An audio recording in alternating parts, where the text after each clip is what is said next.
maybe we don't have as much in common as I thought. Yeah. So he just like gives me a gasoline can. Oh. I'm just sensitive. I'm a little baby boy. Alexander's tummy hurts. Well, hey there, and welcome to the Pro Church Tools Show. We're here to help you and your church navigate the biggest communication shift in 500 years. I'm Brady Shearer, your host. I'm joined as always by my co-host. We call him the heaven-bound horologist. It's Alexander Mills. Hello, hello. We've got 4 great questions from the people of Pro Church Nation today. If you want your question answered, send us a text to 1-800-485-3139. Brief contest update. We are going to announce the winners of the Pro Church Tools Summer Giveaway 2023 on next week's show. So that's next Wednesday, August 2nd. We'll announce the winners. 3 prizes being given away. A brief reminder, the first prize, a brand new DJI Mini drone, plus $500 of Nucleus credit on your account, either existing or new, plus a free Nucleus universe, which is where we actually build your entire site, your plan to visit sequence, your new visitor follow-up sequence, your connect cards, all that good stuff. That's the first prize. Second prize, all that, just without the drone. Third prize, all that. I guess you can't say all that. It's just the one thing. Just the $500 credit on your Nucleus account. It's not just like $500. Oh, no, just $500 in credit. I have been seeing all the entries. There are a lot. So I cannot respond to them. I just want to reassure everyone listening, if you sent in your entry via text, via email, we have received it. Yeah. Your entry has been counted. No need to worry because, I didn't hear back from Brady. Maybe my entry was unsuccessful. We've got it. There's like close to 1,000 emails or texts right now. It's just not realistic for me to get back to every one of you unless I start copy and pasting replies. It seems like the prizes are pretty popular amongst Pro Church Nation because people very shortly after they send in their entry will be like, oh, by the way, when is this being announced? Like I need to know. I need to set a timer, a calendar event. I need to know when this is being announced. So people seem very eager to either win the drone or the $500 in Nucleus credit. Or everything but just credit. First question on today's show. Brady, what's the story behind your Bible college experience and why did you never become a pastor? So this question I received a few weeks ago and it prompted me creating an Instagram carousel. Which my wife loved. She actually went out of her way to tell me yesterday. She's like, I really like Brady's post today. Well, and your wife was not alone. You know, we talk about social and all the variables that make up a successful post, a post that resonates with your audience. And a lot of the time, you might have like a sense or a feeling for what might do well. Sure. But to give a little bit of context, this post went live last Tuesday, so 8 days ago. And the day before, last Monday, I published a reel with the title, Why Threads is Doomed. And that post, which I was like, this is very timely. Yeah. People love timely content where you jump on top of like a cultural event, especially if it's an industry-specific cultural event. It was not a well-performing post by our standards. So it got, as of right now, 335 likes. And I would say the views, but that's not really comparable to the carousel post published the next day. I published this carousel post. I published it at 8:30 a.m. Normally I publish between 9 and 10 a.m. Eastern. Published it a bit early because I had something to run to. Lil is at church camp this week, so I had to drop her off at church camp. Wanted to get this post published. By the time I had driven 8 minutes down the street to church. Your phone is overheated. Yeah, because it already had more likes in 8 minutes than the thread post from the day before that had been live for 24 hours. Yeah. And I was like, carousel posts usually have a bit of a slow burn. I don't know why. That's just discovery algorithms nowadays. And I was like, why? As of now, it's got 5,696 likes, which is more, I think, than any carousel post we've ever done. And if you look at the insights, unlike a reel that might reach a lot of non-followers, 43,000 followers reached, 2,000 non-followers. Yeah, so as far as like discovery goes, it's not being pushed in the same way that Reels does to your non-audience, but it got hammered to your actual audience. And what then is the takeaway? Clearly, my story resonated with Pro Church Nation. And so I wanted, because a lot of people ask questions, what do you mean by this term? What does that mean? Because it's 10 slides, it's a sentence or two on each slide. There isn't much in a carousel post relative to how we can discuss something in depth back and forth. So we wanted to go a bit deeper into that and respond to some of the questions that folks had. So I went to Bible college to be a pastor. You went to the same Bible college. Well, did we? We did, just not at the same place or the same time, really. Right. You were a few years after. Yeah. I was on campus. You were In online. my parents' basement. Yeah. Wow. I mean, virtually identical experiences. As you will learn, here's why these weren't identical experiences. Because the thing that marked me most at Bible college was not the on-campus studies, but the relationships that were formed via internships or placements. So I'm studying to be a youth pastor. I graduated with honors. Shouts to mom, she made me. Very nice. Bachelor's of Theology and Youth Ministry. The plan was to become a youth pastor. I went to church and didn't really care for it, found my passion for God and church in youth ministry. And so I was like, if I could pass this on to the next generation, be what my youth pastor was to me, like that would be amazing. What an honor and a privilege. So I go off to school. And in my second year, my internship is not in the context of youth ministry. My first year internship was. My second year internship was at a new church plant, and I was the media director. 20 hours a week, half time, getting paid $1,200 a month. Nice. A revolutionary experience for me because up until this point, I had volunteered exclusively in church. Yeah. To receive a paycheck from a church was like mind-bending. Yeah. And I didn't really have any skills at the time, but the pastor's like, hey, here's a camera. We're a new church plant. So look, the standards aren't high, but we'd like to, have a website and do some photos, make some videos really, like make some video announcements, make a vision video. We should probably have a Facebook account. That's a thing. Hey, we're going to start a podcast. We're going to do all these things. Did you choose the media discipline or did it get like assigned to you? Well, I was doing the youth group thing, and then there was some church drama, which was kind of my first exposure to church drama. And so like, the youth pastor that I was interning under left the church. Okay. And so then it was a really awkward time, frankly, because we didn't go home. My girlfriend and I, now my wife and I, we stayed in Edmonton, which is like moving from New York to Montana, like in terms of distance. Close. We didn't go home that first year, summer. So in between first and second year, we didn't go home. We stayed because we were going to be billeting with the church and working through this like grant full time through the summer. About a 1 month in, the youth pastor has a falling out, and suddenly we're billeting with people in the church, and they're like, "You're associated with him." Oh boy! And so suddenly our jobs, like we were just fired, so we just didn't have jobs anymore. So my wife miraculously starts working at Home Depot. She gets her apron. I'm just doing odd jobs.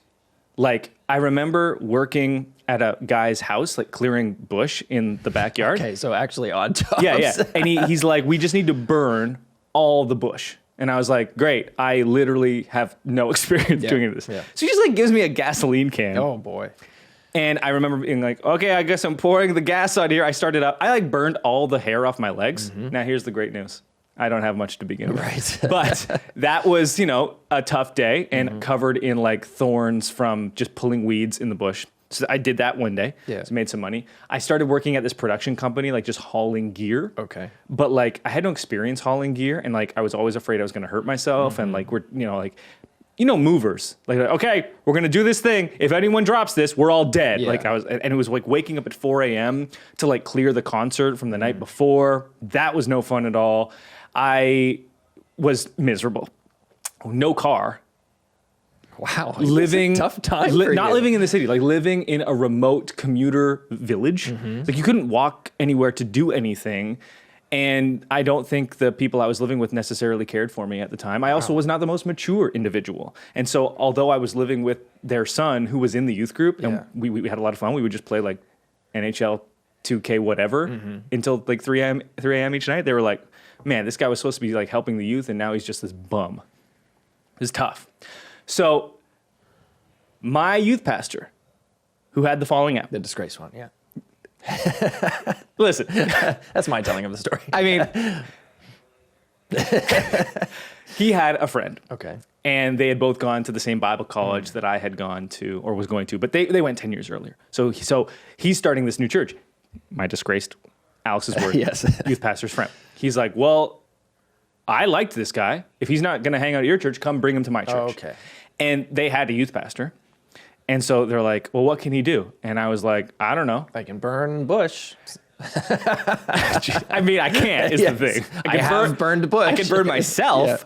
So he's like, okay, well, do you have any experience with this? And I had taken this communications course in first year where they were like, this pastor from a church came in and he's like, this is Pro Presenter. And I was like, what is this? Yeah. this is the coolest thing ever.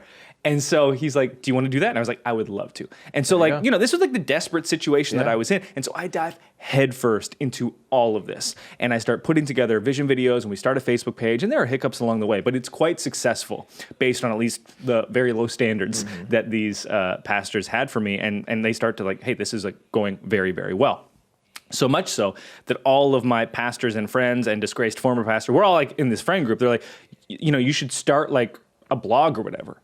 Because I'm going to school and like all of my youth pastor friends, like I'm like, they're going to be entrusted, tasked with these identical responsibilities once they end up in churches. Yeah, you're the youth pastor, but you're also the Sure. And we've all had that experience in church, multiple hats. You're the X, but you're also the Y, Z, and whatever letter comes after Z. We're going to make them up because that's what church life is like. So I start a podcast 10 years ago. I start a YouTube channel 10 years ago. I start a blog 10 years ago. Not because I'm an expert in anything, but because I knew nothing, was tasked with these responsibilities in my church, and I started figuring them out. I figure if I can figure them out, so can you.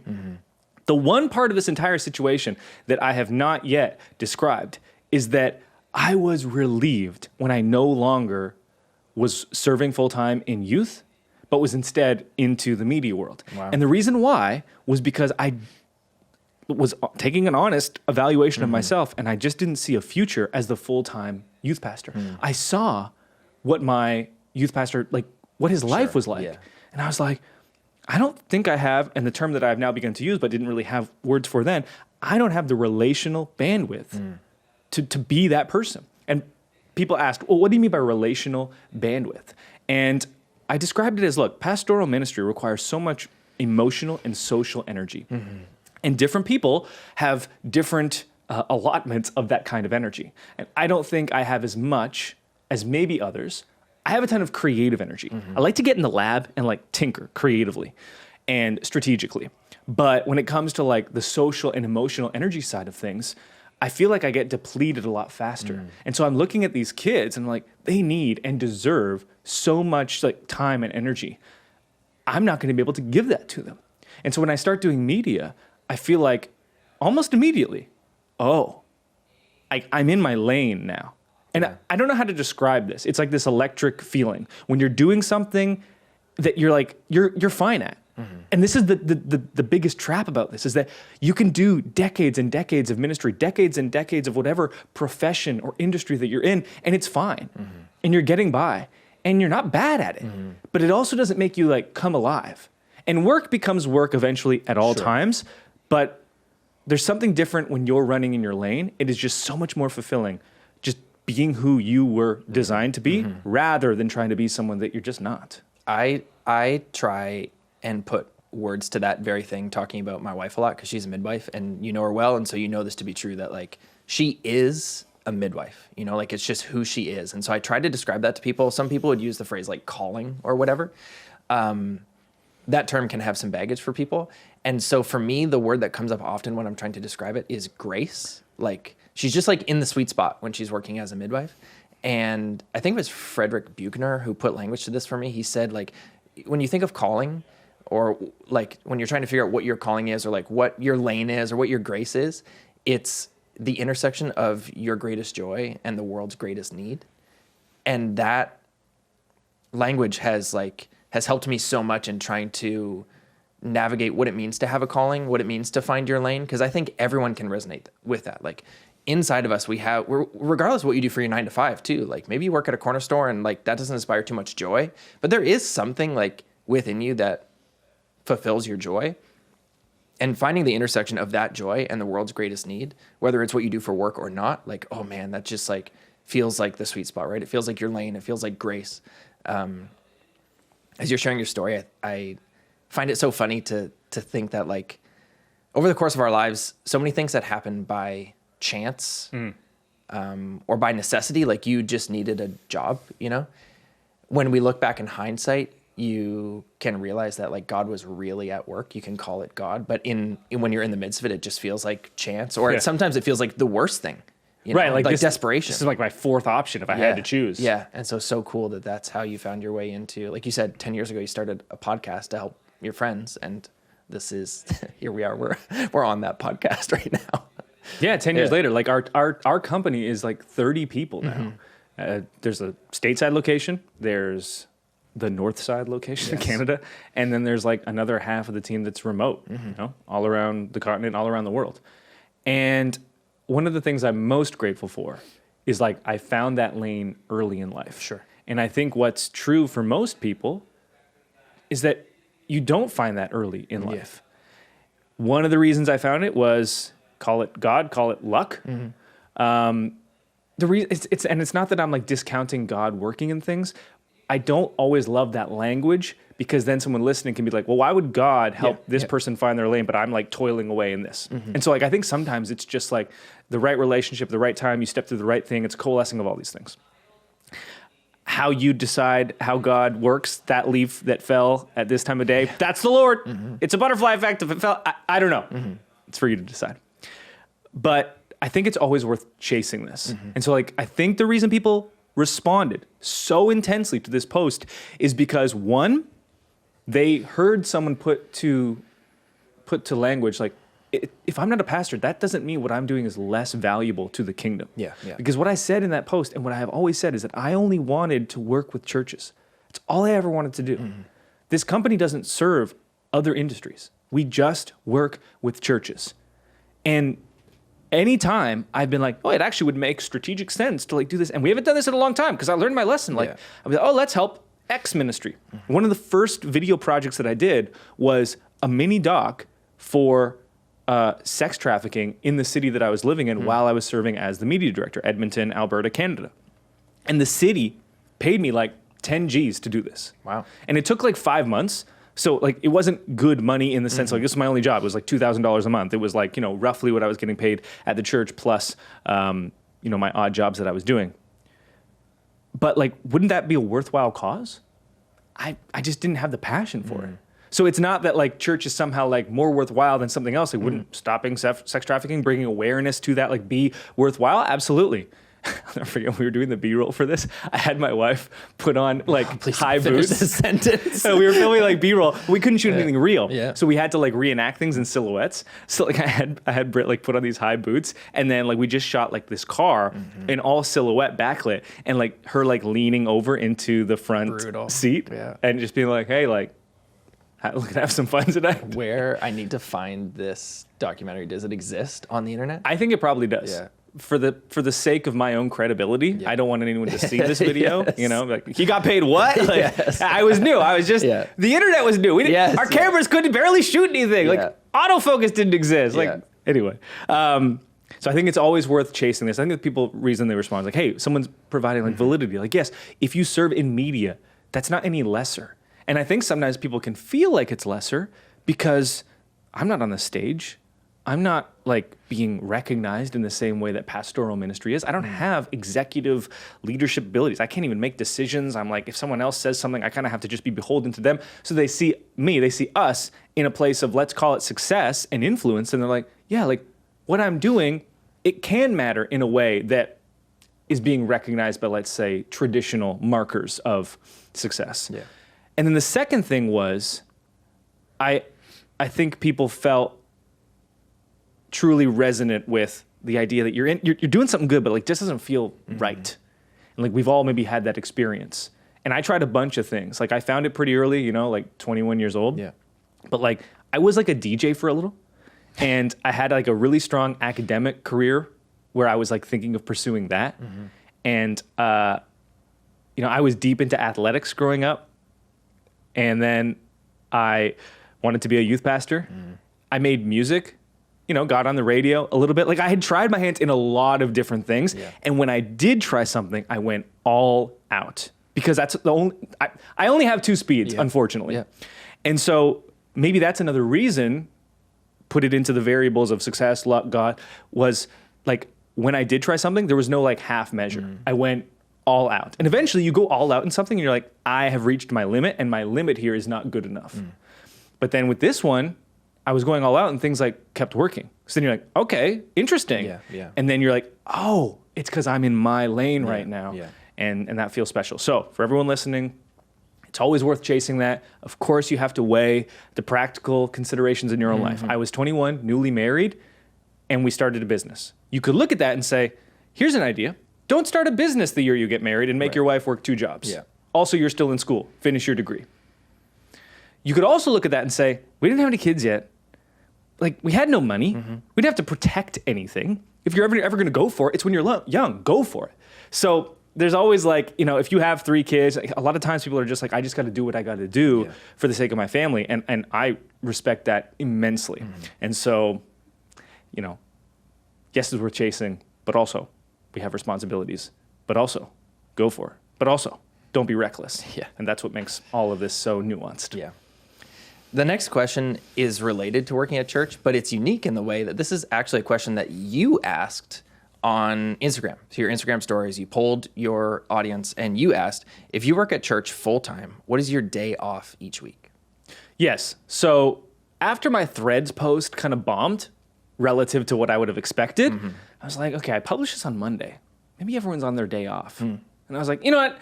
I don't think it really matters, but I'm curious. Assuming people have Saturdays off, what day do they choose? Do you choose the Friday, so you get kind of that 2-day weekend? Yeah. Or do you choose the Monday? Those are kind of the most popular options, at least in my experience amongst church. So I asked this. We had several thousand responses. 3 options that you could choose in this poll. What is your day off if you are a full-time staff member at a church? That was kind of the setup. Number 1, Monday. Number 2, Friday. Number 3, other. Other got 509 votes. Monday got 936 votes, and Friday got 1,738 votes. So obviously Friday, the most popular day off, it makes the most sense because then you get the kind of traditional 2-day weekend that folks that work more traditional 9 to 5, Monday to Friday jobs also get.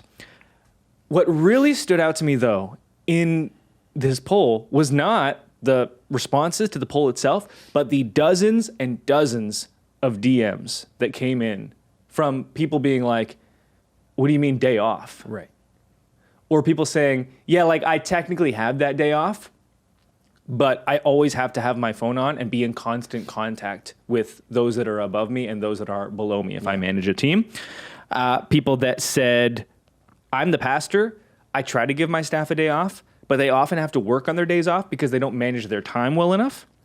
And then the all too common, at least in my faith tradition growing up, the 40+10 model, which is you work on church full staff.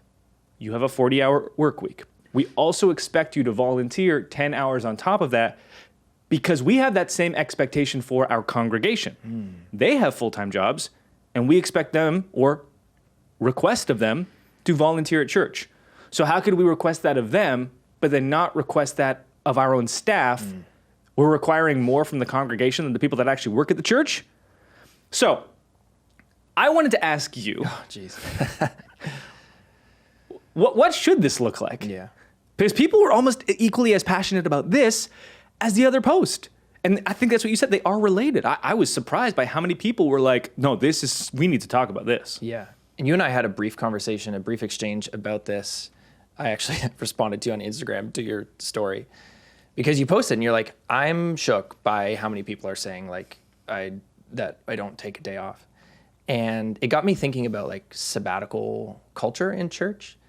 And church is not the only industry or the only area where sabbaticals are common. In like the 1880s is where sabbaticals became adopted into like academia for like teachers. And every 7 years they would get, a year or so off. And it wasn't just for rest. It was for like actually furthering your interest or education in other areas. Because if you're a teacher, maybe you teach the same course every semester for 7 years. Like it just gets stale. And so it's like, okay, go and get inspired, like go to Paris, learn about art or something. I don't know. And until Tom Cruise comes out of a plane and oh no. Yeah, you can learn about that too. But I mean, there are Sorry. There are so many. I watched Mission Impossible last night. It was in Paris. Sorry, go ahead. There are so many of those movies. He was probably making them in the 1880s. But the idea of a sabbatical like comes from this like ancient Hebrew practice of letting the soil rest every 7 years. So on the 7th year, you like in an agricultural world, you would not plant wheat. You would let the soil rest to recoup its nutrients to then prepare for harvest for the next 6 years. Is that still a thing they do? Not as much anymore. And there's a whole conversation about that. About capitalism would not allow for that, well, right? And like, this is the thing. There's a whole conversation about like our soil is depleted of nutrients because we just like we pillage it basically. And so even in our garden at home, we're practicing like resting and crop rotating. Anyways, that's for another podcast. That's for my podcast.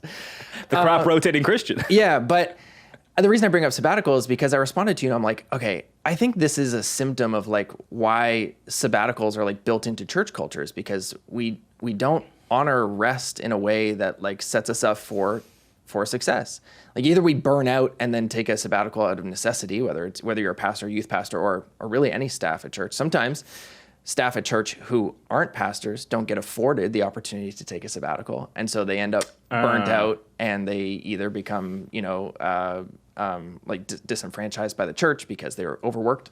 You're a children's director, right? Not a pastor, yeah. So you don't qualify. And it's funny that we're having this conversation because I follow my therapist on Twitter, and okay. He was having this conversation earlier in the week talking about sabbaticals.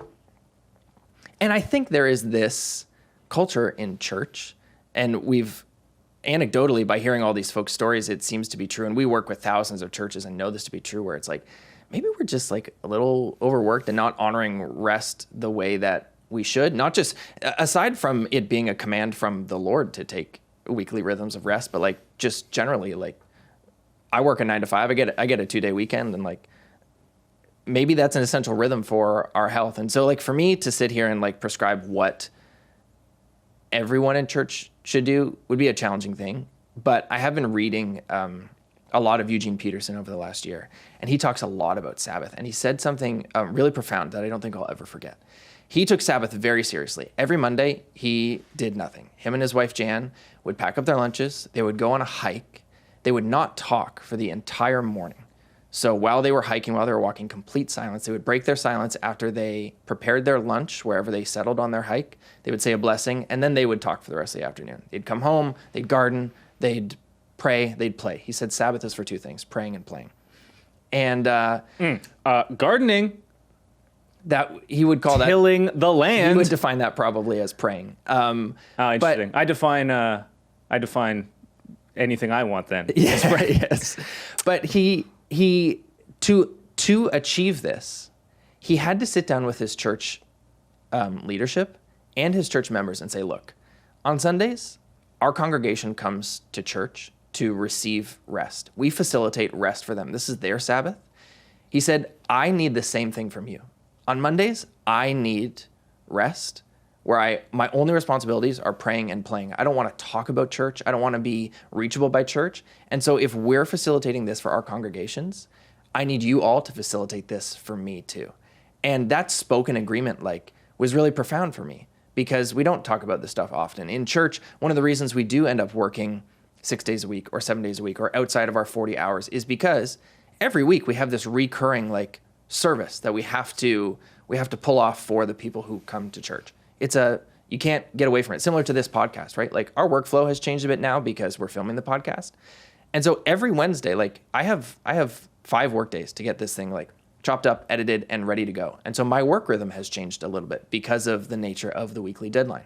That's the nature of our work in church. Every week, the service recurs. It recurs. And so we end up working outside the bounds of our salaried hours or what have you, because sometimes there's work to get done. But Eugene said to his staff, he's like, okay, we do this every Sunday for our people. I need you to do this for me on Mondays so that I don't have to disappear for a year every 7 years because I'm burnt out. I need this weekly rhythm of rest. And he says, I keep using the word rest. He says that simply a day off, Eugene Peterson says this, a day off is a bastard Sabbath. That's what he says. He's like, Sabbath rest is not just about not being at church, but it's not being connected to church on your phone. It's not being reachable, which may be a culture shift for some of us. And I offend some, not that I have any of this figured out, but I offend people sometimes with how unreachable I can be at times. It's true. Yeah. I have been offended by that. We'll talk about that later in the podcast, probably, actually. But it just for me to stay healthy, that's what I've got to do. And so those are my thoughts right now, informed a lot by Eugene Peterson, who, and the reason I bring him up is because he lived a long life as a really healthy, centered, balanced pastor. I think he did it really well. I think he worked in church really well and modeled health. And he has a lot to say about Sabbath, a lot about weekly rest. And I think that's a really big part of how he was able to do that over the course of a lifetime. I want to make sure that I stand in as the advocate for everyone that's listening to this right now and going, must be nice. Because one of the common threads in the DMs that I got were, yeah, like, we're in a small church. We're barely getting by. Yeah. Like, we don't really have the capacity to not do that, because otherwise, like, this thing won't get done. Sure. And this thing feels important. So I'm a one-person pastor at church. I do everything. And I listen to this podcast. And, like, I want to be on social. Yeah. And I can't, like, pay social sermons to do it for me. I can't partner with you guys. I have to do it myself. So I take your advice and I do it. Well, either I just decide that's not important for my church, or I take this day off. Like, I can't do both. Yeah. I can't still pursue social and do all the digital things that I think my church needs. But then, am I not, like, writing my own death sentence for the church? Because, like, we're shrinking and we need to reach people and we need to expand, and we believe digital is a way to do that. And so I don't want it to sound cut and dry. And we talk about this frequently in the context of church, in the context of business, in the context of culture. It is not realistic to go up and to the right indefinitely. Yeah. And one of the worst symptoms of this is a company like Meta. We talked about Threads last week. Meta had a down quarter. They are a publicly traded company.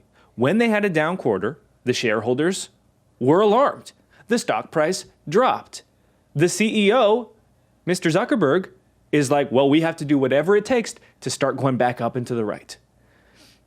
I reject that ideology in its entirety. We cannot have this belief that up and to the right indefinitely is what's realistic, is what's healthy, is what is worth pursuing. It just cannot be a thing. Mm-hmm. It is going to destroy pastors. It will destroy marriages. It will destroy your personal, emotional, and spiritual health. And it must be sacrificed on this altar of the culture that we live in. Yeah. Do you sacrifice something on the altar of the culture we live in, or are we sacrificing it on the altar of, is it God's altar? What altar? I think altar. I may have messed up that. The point stands. Yes, it remains, yeah. But I want to give those people a voice. I heard something really unsavory this week. There is a person that lives on our street, and they have 2 young kids. And, we chat. They have a nanny. Mm-hmm. And we found out from them, they said this openly to us, the nanny works 6 a.m. to 7 p.m. every day, 6 days a week. And they don't work on Sundays. And this family lamented that they don't work on Sundays because they would like them to work every day. And they said something to the tune of, they say that they go to church, but I don't know if I believe them. And it doesn't really matter what they're doing on their day off. But my wife, she's like, how would you work 6 a.m. to 7 p.m. every day? And I was like, I'm pretty sure most of the world does that. Yeah. And she's like, oh, right. Mm-hmm. And this is a lady of Hispanic ethnicity, mm-hmm. which is unusual in our very white, corner of Canada. Mm-hmm. And it just made me think, like, how do we balance this thing that is necessary with, kind of alluding to the previous question, like the needs of our own family? Mm-hmm. Mm-hmm. And we live in a culture, if we're talking like hierarchy of needs, where we have like the privilege up top to be like, I'm going to like figure out my recreation. I'm going to figure out like my emotional health, and like forget about like other parts of the world. Just like previous generations on this continent mm-hmm. did not have the luxury of even considering those things. And yet the ancient traditions, the ancient faith that we follow had it baked in as such an important thing, because I suppose even then, when it seemed maybe unrealistic, and perhaps in every culture it seems a bit unrealistic, and maybe that's the point, mm-hmm. it's this prophetic speaking to what the culture demands and saying, no, the upside down kingdom is exactly what you wouldn't think is necessary. Yeah. You're going nonstop. You don't go faster. Yeah. You force yourself to stop. Yeah. Okay, I think I figured it out. It took me a long while. You were just nodding and going, he's going to figure it out. No, I totally agree with you. Yeah. Pastor Alex, he's like, I could tell him, but he's going to talk his way there. He's going to get there. That. Yeah. I really appreciate having this conversation, like you opening it up to your Instagram audience and your DMs to work through this with people, because it is like how much of our capitalist culture becomes adopted in our church culture. And we're seeing, I think, going out on a limb here now, but we're seeing how it affects the health of our Christian communities. And in a lot of ways, it's making us like more unhealthy than we should be. And so it's going to take a lot of work. We know this not just in theory, but in practice. It's going to take a lot of work to kind of push back on some of these cultural expectations of what we do in our communities. But for the sake of, and not just adhering to God's law of Sabbath, but for the sake of of the reason for that law, which is like personal health, relationship with God, and health of our communities, I think it's essential. So. Final thought on this. Yes, when you do not have the ability to, the means, let's call it, the means to cover all these things and maintain a Sabbath, you're basically living off of credit. And we all know what it's like to put something on our credit card. Maybe you have a line of credit. Maybe you have debt. You can only put something on credit for so long before the bill comes due. Yeah. The shortcut is, I can't afford this. I'm going to put it on credit. But you cannot do that indefinitely. It works for a season, and that is the alluring, seducing part of this, because the feedback loop you're seeing is, oh, I couldn't afford this, and yet I figured it out. Positive feedback loop. I'm going to do this again, all the while digging a deeper hole that when it does finally come due, maybe we can't get out of it. Yeah. That's where burnout occurs. Yeah. That's where pastors with their moral failings occur, because they're just stretched so thin, they don't even have the wherewithal to resist the temptation that will affect us all inevitably. Yeah. Next question, a bit of a unique question here. How does a church recover in the social media climate when there is a viral video that tries to cancel the church for false reasons? My church has a tent outside that they normally have for refreshments, and people can also watch service outside on the LED screen there. One Sunday, a strange man came and started recording people from the church. Obviously, we can't stop people from recording on the street, but this was at the time where shootings were happening and there were children outside, also that he was recording. My pastor was just being cautious and asked him if he could stop recording. The guy got mad and said we were infringing on his First Amendment rights. Turns out he's a YouTuber and posted the video in a negative light. Since then, the church itself has gotten many death threats and harassments via phone, email, and especially social media. We had to turn off comments on most things. I was wondering if you have any wisdom. So I'm going to preface my response here and say that everything I'm about to lay out has nothing to do with who's at fault, but just practically responding to the question. Sure. I, aside from this paragraph of text in question, know nothing about this situation. I do not even know what church this is. So we're just going to respond generally to, there are false accusations against our church. They are affecting us negatively. What do we do? We're going to talk about 3 different options, and one thing that I would suggest you definitely do not do. If it sounds like I'm talking about this in a calloused way, forgive me. We're speaking practically here. So start by putting ourselves in the shoes, in the perspective of this YouTuber and their audience. Presumably, they are angry, they are upset, they are emotionally hurt. Why? They feel there was a wrongdoing. They feel like a church did something bad. That's how they're feeling. So when we consider these motivations, it is imperative that we don't give them an avenue to direct this anger and hurt. So let's consider the 3 different responses. Option number 1, and I'd say this is one of the worst options, one of the worst things that you can do, is continue as normal. You know what? We are not going to let these negative folks derail our momentum. We're going to keep things going. Meaning you leave the comments open. And so you have a public avenue for folks to direct their anger, which means every time someone that doesn't know about this controversy lands on one of your posts, they get wrapped up in it themselves. And they go, well, what is happening here? I didn't know this at all. And it becomes this greater issue. If you play the game where you just delete comments, that's basically the feedback that angry folks are looking for, because they can tell we are doing something right. Our efforts are making a difference. And so I would not recommend that. I think the idea here is, eventually they're just going to relent. I don't believe so. I think it's going to make the controversy greater. And yes, you will have to get over kind of like your own pride. It's like, am I not like, we do not negotiate with terrorists. Right. No, it's not exactly that, but I do empathize, or at least I can sympathize with churches that are feeling like, why are we going to let this third party that doesn't even care about our mission direct our own actions? Yeah, that's what makes these situations so tricky, because what we're not doing is we're not deciding right and wrong in court. We are deciding right and wrong via public perception. Yeah. That is incredibly nuanced. It is incredibly tricky. And I definitely feel sorry for any church that gets wrapped up in this, whether by the cause of their own actions or, as we're assuming here, no fault of their own. Maybe a misunderstanding, maybe someone that had a bone to pick with churches because of past hurt that was unrelated to this church, and this church is kind of now suffering for the sins of others. Unfortunate, but we might have to kind of dial back on our pride to get through this season. So that's option number 1. Wouldn't recommend it. Option number 2. You keep posting as normal, but you leave the comments closed. It sounds like this church has kind of tried to take the middle option so far and pursue that avenue. This does work well because it removes the publishing platform for people, meaning given it enough time and more people are likely to move on. I don't know if this has ever happened to you. Like, I'll scroll on TikTok and I'll see a viral video and I'll be like, oh, what are people saying in the comments? And you open the comments and it says comments closed and there's nothing there.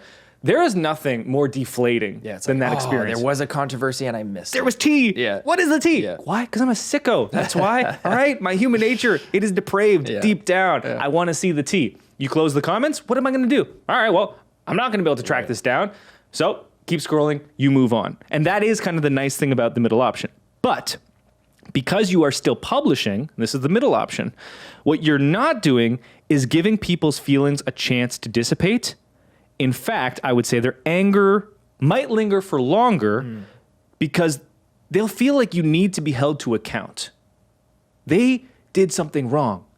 And they're just kind of like sidestepping the issue. Yeah. And there's no justice. This is their perspective, right? They're still being able to do what they normally do, and nothing is coming. They deserve to be held to account. And so you can't move past this. And what we're trying to balance here, I think anyway, is how quickly can we move past this and how can we make it a permanent moving on? Yeah. And then finally, option number 3, which is taking an extended break.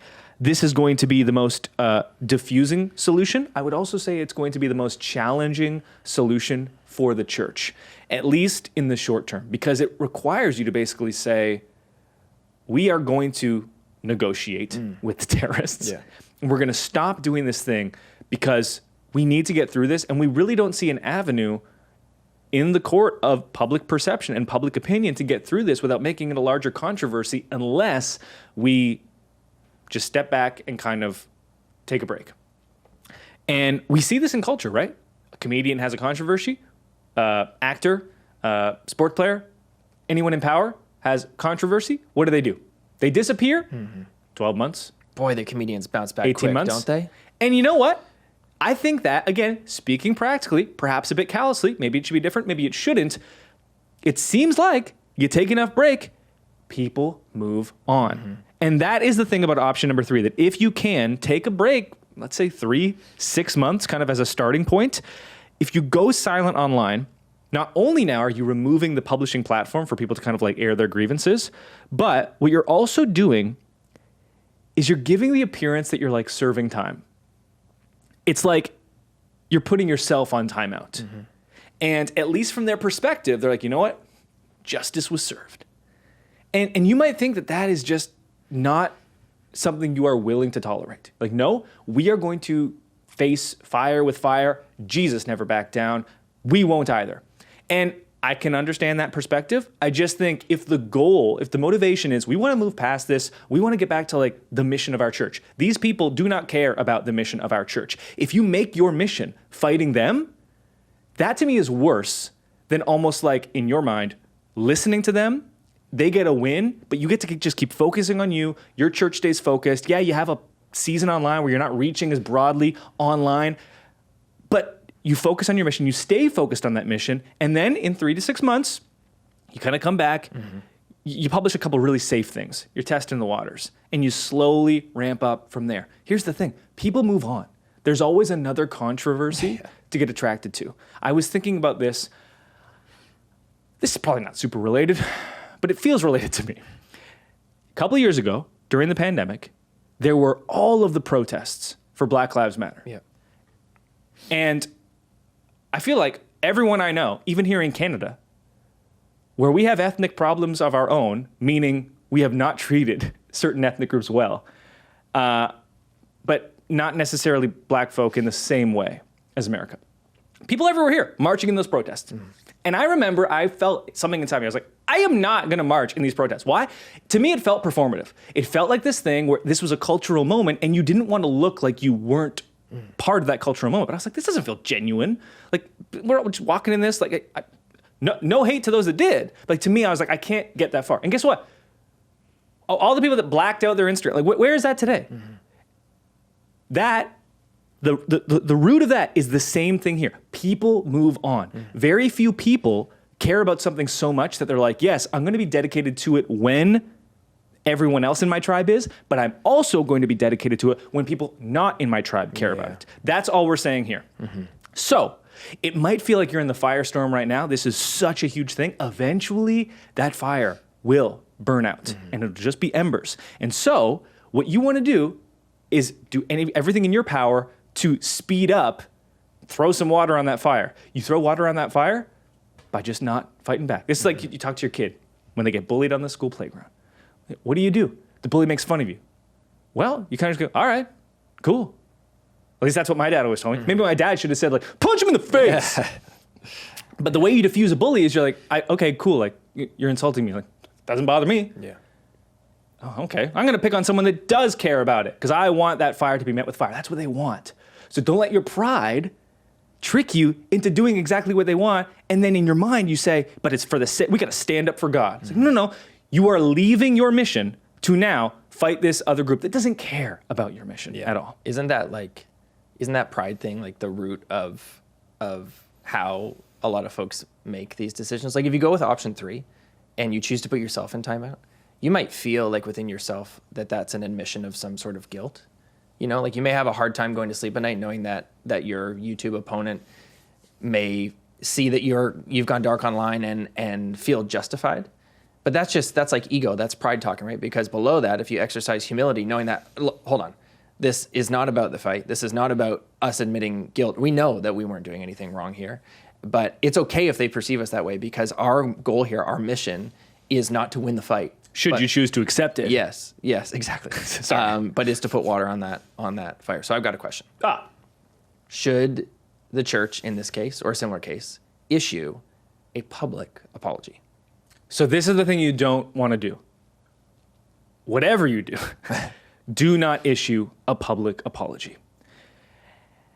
And we're talking here practically again. There are times when churches should absolutely publicly apologize.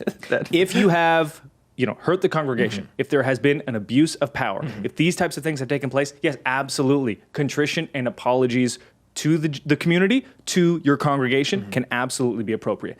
In the case where you have done nothing wrong, what we sometimes see is churches will kind of like make an apology because they're like, I know this will be the water that takes out the fire. If we just apologize, they're like, that's exactly what we want. That's not what people want. When you apologize, people will then be like, see, I knew it. You've admitted you're guilty, and now everything that you have coming for you still is not only still coming, but it is now deserved, and you've acknowledged that. Apologies are kind of just like, that's just the crucifixion people want to see. They're still going to let you die up there. They're not just going to be like, hey, we want you to carry the cross. We want you to be humiliated. And then we're like, okay, fine. We're going to forgive you. No. You're going to carry the cross all the way up to it. And then we're still going to hammer you on there. They can be out for blood. If you apologize, the thought is, we're going to move on. Rarely does that actually happen. You do not pacify the hurt and the anger. You're always going to think, where are they coming from? You might not think that those reasons for being emotionally hurt, for being angry are deserved, but that doesn't matter because that's how they feel. So either you can tell them you shouldn't feel that way, good luck with that, Or you can try to navigate these very murky and very tricky waters of, this is what PR is all about. There's a reason why in big industries, PR professionals are paid the big bucks because it is not easy to navigate the world of public opinion and perception, because it's not about what's true, what's right, what's wrong, what's accurate. It's about what people feel. Yeah. And so that's why you have to kill your ego here, kill your pride, because if you elevate that above everything else, you're going to almost certainly do more damage in the long term. Yeah.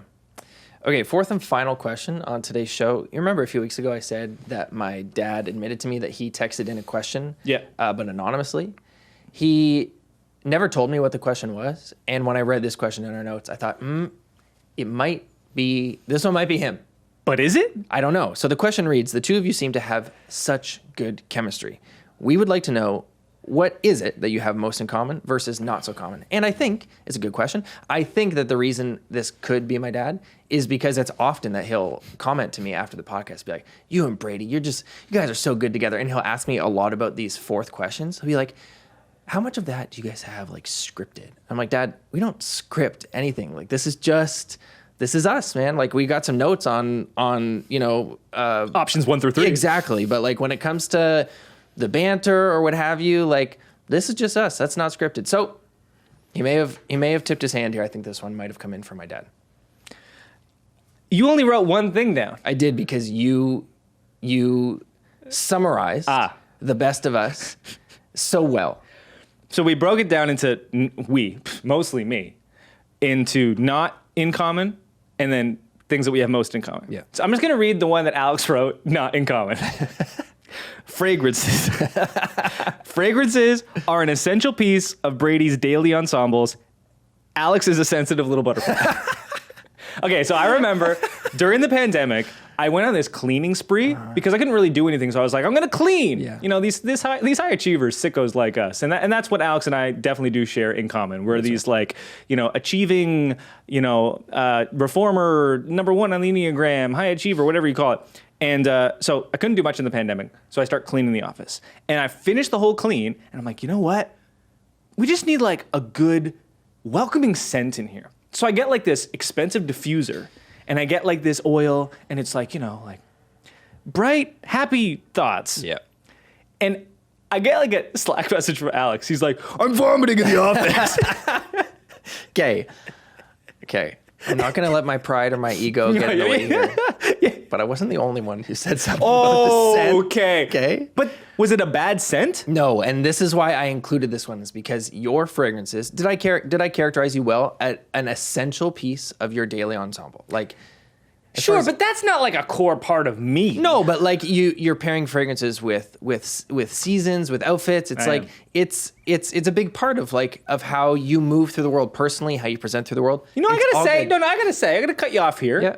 You've really just reduced me to he likes to smell good. No. And of all the things that I wrote down about you, maybe we don't have as much in common as I thought. Maybe this is your dad's plot. He's working on 4D chess. He's like, I gotta break these two up. Wow. And he might have just done it. No. I have this profound exposition. And I had barely anything to add. Yeah, he likes squirting fragrance on himself. Spritzing. But for me, I am sensitive to all scents, not even just like synthetic ones, but like my wife, Rebecca, she's into the oils, essential oils, which, I mean, take it or leave it. But some of them, I'm just like, I'm sorry, we can't do. There's one, I forget the name because it's so repulsive, but she used to use it. And I'm like, I'm sorry. I'm like, if you need to use that, I'm happy for you, but we can't be in the same car when it's been freshly applied because I'm just sensitive. I'm a little baby boy, and when there are intense scents around, I really don't feel good. That being said, to complement your fragrances, I have never felt that way around your fragrances. So I don't wear them on myself for this reason. But yeah, we don't share that in common. And we're in a pretty small office. Yeah. We explored the office in last week's episode. Like, have you ever can you smell what I'm wearing right now? Not now, but when you walked in. Okay, I have been aggressively putting on fragrances. Yeah. Like, people will say, oh, this is a long-lasting one, 3 or 4 sprays. I'm putting on 8 sprays. Yeah. because there's something about my skin chemistry that just doesn't seem to like keep it on for a long Yeah, time. it came with you really nice into the office. Yeah, today. but now, but not overwhelming. Okay. I feel fine. Zerzhov 40 knots. Very nice. Excellent. What else don't we have in common? No, it's not 40 knots. It's Zerzhov Torino 21, which was made for the Open. What tennis tournament takes place in Torino, Italy? Torino? Italy? Turin. None of the major ones. Interesting. This was made by anyway. You know what else, sensitive little butterfly? What? We're not in common. This man can't drive with him. Why? The man gets motion sick going to bed. He like rolls over in bed and he's like, oh, my tummy. That's a literal fact. Yeah, that does happen. Sometimes I'm prone to getting vertigo. Well, and that is serious. There are crystals in your inner ear that mine are prone to dislodge, and so it's funny that you bring that up because the last time it happened, which was pretty recently, it happened by turning over from one side of my pillow to the other. But yes, I'm prone to motion sickness, and so today when we go for lunch, it's well known and generally accepted that like I will be in the driver's seat of one of the cars. Now, was it always well known? Not amongst this friend group. Do you remember perhaps as a an specific adult, time? I do, because as an adult, like when you're a kid, it's like your mom speaks up for you. She's like, Alexander will get sick. Like, okay, and I'm wearing the red wristbands, the motion sick bands. But as an adult, it's like it's such an inconvenience. It's a tough one. It's a sensitive little butterfly kind of thing. It's like, can I drive or Butterflies can I sit in in the your front tummy. seat? Yeah. But Brittany, your wife, she gets motion sick, and so when I became adopted into this friend group, I'm finding my way because all you guys, you went to school together, you grew up together. I'm the odd one out, so I'm finding my way. You and I start traveling together, which is something we have very much in common. We love to travel. We love to travel together, and you're a friend, but you're also the boss, and so like we're renting the car, we're traveling for work, and it's like. Yeah, I'm not going to mention to Brady that I'm withholding vomit while I sit in the passenger seat while he drives. Not to any fault of yours. Not you're driving erratically. Just like I prefer to be in the driver's seat. And so it came to a head at some point. I don't even remember how it came up. Let me paint a picture here. All right, we're in Utah. Here's the thing about Southern Utah: no one lives there. So every time we were going from one city to another, it was a 6 to 8 hour drive. Yeah. And here's the other thing about Utah. It's 8 billion degrees in the desert. Yeah, not a good scene. Here's the other thing about this drive in Utah. I was listening to a very niche basketball podcast that Alex was not especially interested in, but was also 12 hours long. Yes. So this man, without telling me, is suffering in the passenger seat, about to vomit, listening to a fantasy mock draft, meaning this isn't actually how the NBA draft would go or NBA free agency would pretend. go. It's But it's boys like, playing pretend. if I was this team, here's what I'd do. And I'd trade you this player for this. And I'm like, this is fascinating. This man is literally melting to death while holding back vomit. Yeah. Won't tell me. I don't remember how it came up though. How you came to learn that I wasn't feeling well. Rebecca probably texted you or something. Alexander's tummy hurts. But yeah, since then, we've been on quite a few trips since then, which by the way, that Utah trip, one of our best. One of our best. Regardless of how I was feeling in the car. Speaking of inner ears, mine never popped on the way down Yes, that trip. yeah. So I was like talking and couldn't even hear myself. Yeah, but generally I tend to drive now. All right, let's talk about things that we do have in common. Theology and politics. Yeah. So almost never would we clash on some of the things that are most difficult for friendships and relationships and family to navigate. Which is funny because I was reflecting on this today and thinking about it related to the first question. We went to the same Bible school and we both had good experiences there, but we've both grown in maturity in our faith or like just grown into our faith of our expression of our adulthood and have made quite a bit of a departure from some of that stuff. It's true. You and I share, during that season of our lives, our favorite book, Systematic Theology. And Grudem. right, that's not a book that you and I reference that much anymore. And so we've grown up, we've grown out of some things. And I was reflecting on this today because in our youth, we shared a lot of the same theology in the sense that we went to the same type of school, literally the same school, but Pentecostal school. And in our adulthood, we have followed a similar trajectory, and I was trying to reflect and wonder why, like what is the reason, but we've landed, not that we've arrived, but at least where we are today, we've landed in a similar place theology-wise, which informs our politics, and I found that curious. Yeah, that is interesting. I think maybe what that has to do with is like we share the same North Star. Right. Like the same core motivations are what drive both of us. And so as we get older and perhaps our prefrontal cortexes mature and reach certain stages, those core motivations, which are probably have been the same since we were younger, are maybe being applied in more balanced, nuanced, or mature ways. But I think sometimes what you learn about people close to you is like you might share ancillary interests, you might even express certain values similarly, but it might not be the same motivations that are inspiring those expressions of values. Yeah. And then sometimes something happens where you see a difference in core values and you're like, what? I thought, and that's okay. We can have different values from people, we can have different motivations, but it's very easy to get along when you're almost always coming across the finish line with the same conclusion because the motivations are the same. And from the outside, folks who are listening who don't know us as well might think like, oh, well, you guys in the office, you're all pretty tight knit. Like it's a tribal thing. Like you guys are a tribe. So of course you believe the same things, but like our beliefs here and practices of our faith in this office, they are a mosaic of all sorts of, like, there's only two of us that go to church together. The rest of us, we all go to different churches.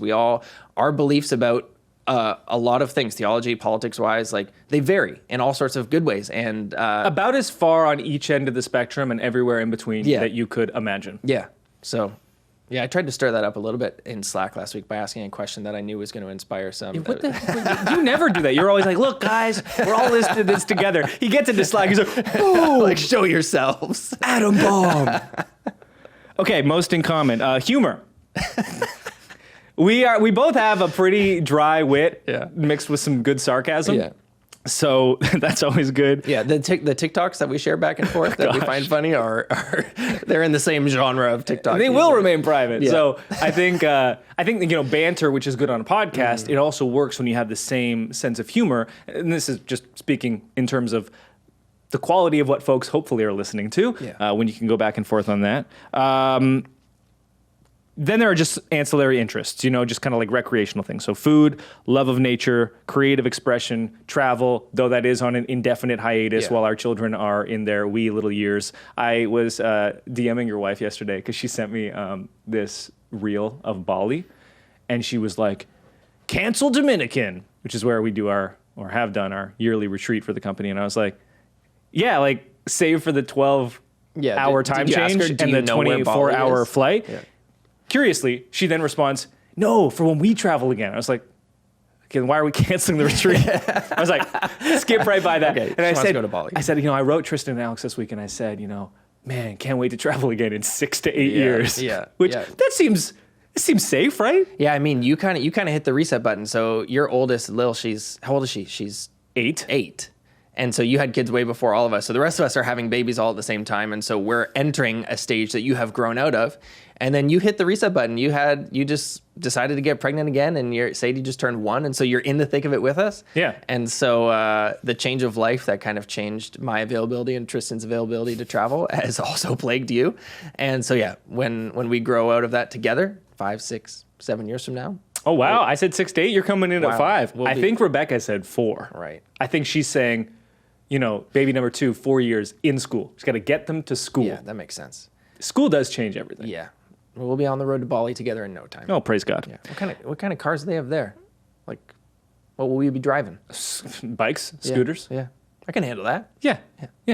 Look, if Tom Cruise can take one off of a mountain to then parachute onto a train, no spoilers. That was in the trailer, people. Yeah. Can we not bike from one Airbnb, one beach to the next? Yeah. These things that you just listed that we have in common, like, ancillary things like food and love of nature, creative expressions, travel, like they are ancillary, but right now, like they make up a lot of our interests and like the stuff of our lives. And so those are things that do keep us like... There's the surface level stuff, which is that. Yeah. But then there's the next foundational level stuff, which is also in sync. Because you can share the same values as people, but if they don't like doing the same things that you do, then you don't really get to spend as much time with them. Yeah.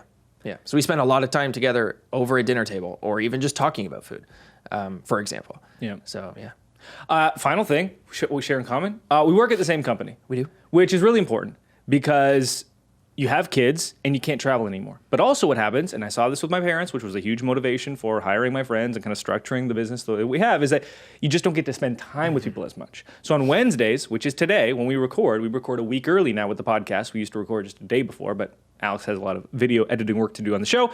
So we're recording this a week ahead. I come in Wednesday morning, we film. Then we go to lunch with the team. Then we go poolside at my house. So we have a day of the week where we are going to hang out with our friends, and all the spouses and all the kids are welcome to come. And then once a year, we fly to a destination and we have our retreats. And so when our kids are young, we are going to do everything that we can. Because look, here's the thing. If we didn't do it at work, it just wouldn't happen. Yeah. Because there are too many kids and there are too many responsibilities, going back to those earlier. And this is, again, into the DNA of our company. And this affects our up and to the right indefinite goals. Like, it just, you have to sacrifice some of that. Say, hey, we're just not going to chase that much growth. Why? Well, because we want to have these things as well. And so it comes to compromise and balance and just final things that we don't have in common. Sports, in some ways. So we both love sports, And we share a love of baseball. Yeah. One of the first outings that we ever did together at a Jays game. Yeah. But Alex is kind of a hockey guy first. Also loves, golf, tennis. Yeah. I'm trying to get into tennis. Yeah.